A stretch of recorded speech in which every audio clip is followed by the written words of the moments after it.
So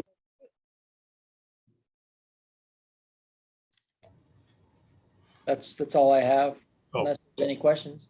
Okay. We'll go to Tom Rogozinski with Warrenton. Yeah, thank you. We're doing well. We have went through, I think, the first 3 weeks of school, some regular cases showing up on our campuses. Our protocols worked. None of them had any evidence of transmission through our district at all. We have some individuals who are still isolating from one particular, the most recent case, but it's been all in all the smoothest week so far this school year in terms of COVID disruptions or lack thereof. So that's a positive. Okay, great, thank you. Susan Penrod, the Seaside District. Good morning. I'll echo what Steve and Tom said. Things are going real smoothly. We have one new case at the elementary that has not had any transmission. It has not required any students to quarantine. So our procedures are working really well. That shows that transmission is not happening. So we're getting into our routines really well. Everything, we have good attendance, and our transportation routes are getting into a good groove. So really happy with the way things are going in Seaside. Okay, thank you. And then Craig Hoppus with Astoria. Hi, thanks for having us. I'll just mention a couple things. We, like others, are real pleased with our health and safety protocols we've had in place. We've had numerous cases, and we haven't yet, up to this point, have seen any spread, which means cases are being brought into school. We're mitigating those cases. Up until yesterday, didn't have to quarantine a lot of kids, but we had a couple cases yesterday, which we had to. The district has put a dashboard together on the front of our website that shows students and staff in isolation, as well as students and staff who have to quarantine. And that's updated each week as more of to show transparency to our community, to our parents. But overall, we're very pleased with our procedures we have in place. We're fully in school, and it feels like school, and it's good to have our kids back.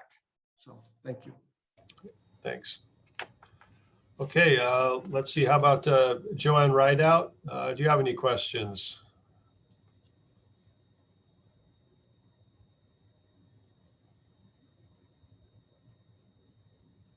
It looks like you're muted, Joanne.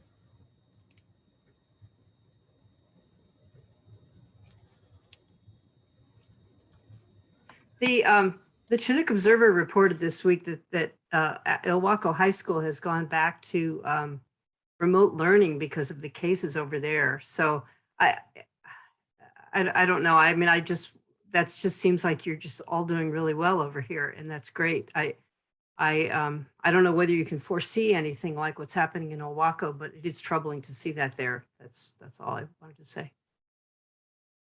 It's not really a question. Well, I can, from an Astoria standpoint, and I could probably, the others would agree. And I don't know I heard that last week too. I don't know what's going on, but I think the community needs to understand the details that we have gone to be able to contact trace. I mean, there's not a kid in the district who can't go somewhere and we don't know where they're at, whether they're on a bus, we know what seat they're on, whether they go to lunch, we know what seat they're on. And that's how detailed it is across the board, every day, all day. So if there is a case, we can contact trace and we know exactly where that kid is at all times. In classes, especially the middle school and high school, for Astoria, they're assigned seats. We know exactly where they are. We put procedures in place so that when kids are in between classes, they're constantly moving. Nobody stands around and visits. They're constantly moving in the class. You know, yesterday we dealing with a case. I have administrators with rulers out, measuring desks to see how far kids are away. So it is fine details that we have to do, but that's what we need to do to keep kids in, and we will continue to do that.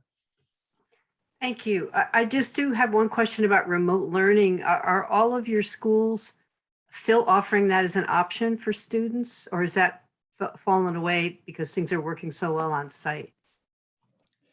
Joanne, we are offering it as a sort of a regular part of our program this year as well. Parents who opted for it from the beginning of the year.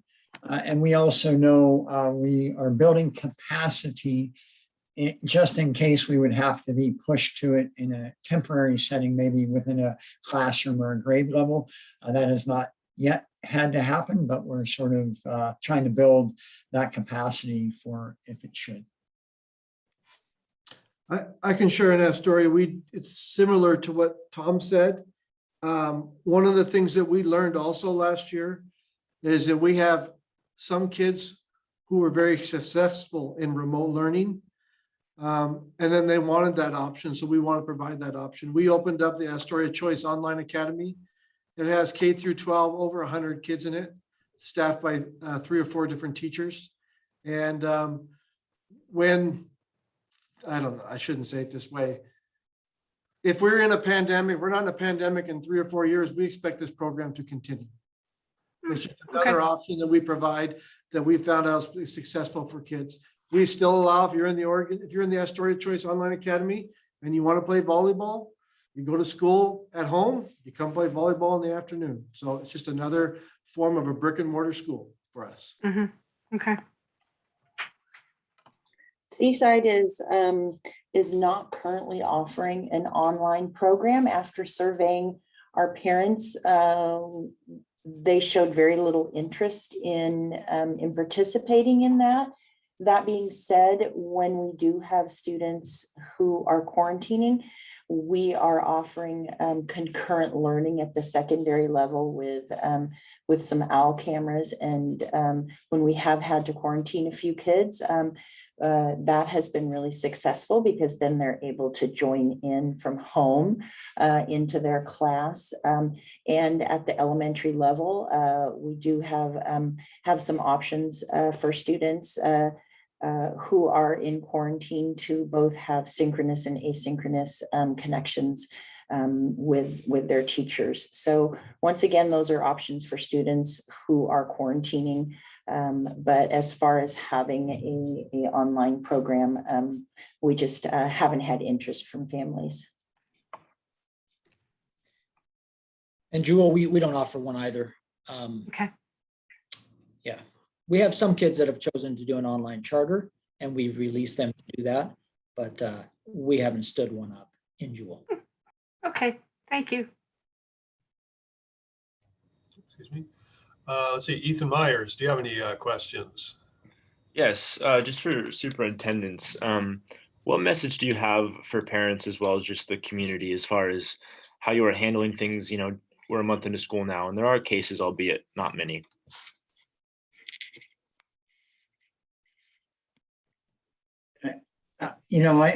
I'll jump in. I mean, one of the messages, Ethan, I think I shared this with you maybe last week is, and I know Bill articulated this in previous press conference, schools are amongst the safest places for kids to be in the midst of a pandemic, because the evidence that we're looking at seems to suggest that cases are showing up at school and getting caught because of the protocols that we have in place.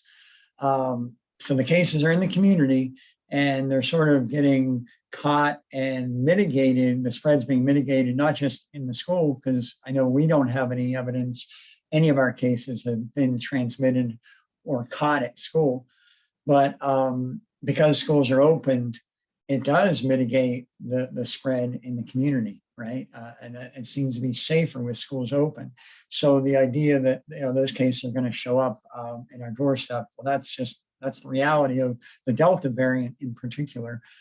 So I think that's something that we want to take pride in. I think our community feels communicated with well enough that we're early on in the pandemic, 2020, there was a little bit of that like, oh my gosh, sky is falling. We had a case.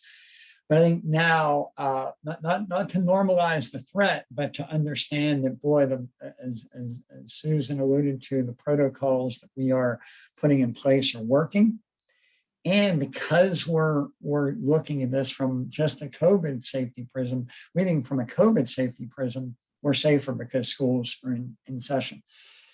The other thing, and Ethan, this may be a different matter, is, I share with you our numbers from last school year. When we were in remote learning, we made 10 referrals to Health and Human Services for our kids, 10. When we were back in the second part of the year, so that was the first part of the year, we were largely remote learning, we made 10. The year before, we had made 35. When we got back in the second part of the year, in-person learning, we made 40 in the second part of the year. So those students whose needs are more around social emotional situations at home are clearly being met better when we're in school. So those are two of the messages I'd like our community to hear. And this is Craig Hoppison, historian, and I will add a couple more. One is, I'll piggyback off Tom. Kids are better learners and we can serve kids better when they're in person. Just the social emotional that Tom talked about is so very valuable, and we can do it a lot better when they're in person. The other message, and I couldn't be more proud of our parents in our district, and that is they are really spending time monitoring their kids' health symptoms before they come to school. I mean, we have logs of 20 to 30 phone calls daily in our school where parents are calling in and saying, my kid's got this symptom. What do I do with my kid? Never happened before. And that's the type of thing that needs to happen during the pandemic, because that will stop from cases getting into the school. So I'm just really pleased and proud of our parents, because since last year when we started bringing kids back to school, they really stepped up with the symptom monitoring. It's been very helpful. Yeah, I would echo what both Craig and Tom have said. I'm really proud of our families as well. And while I feel like we've always had good and open lines of communication, this has just increased it. And having those one-on-one conversations with our district nurse and as well as the administration. And parents have been doing a really good job of asking those clarifying questions and keeping their kids home when they're ill. And that is definitely the key to us continuing on this trajectory of very low cases. So a big shout out to our parents in these collaborative efforts.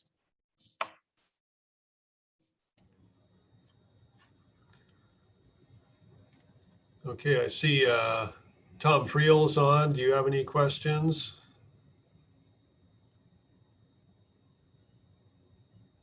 I think he said he might just be listening in. So Ethan, do you have any follow-up questions?